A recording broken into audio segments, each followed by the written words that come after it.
జీవజలముగా నిలిచావని, జలనిధిగా నాలో ఉన్నావని,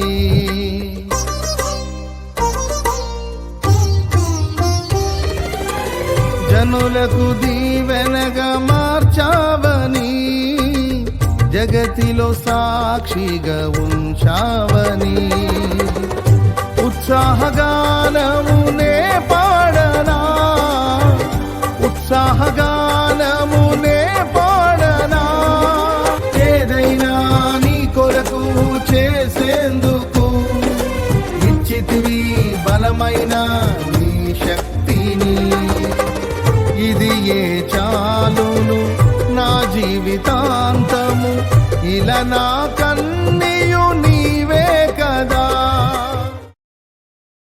Download ShareChat.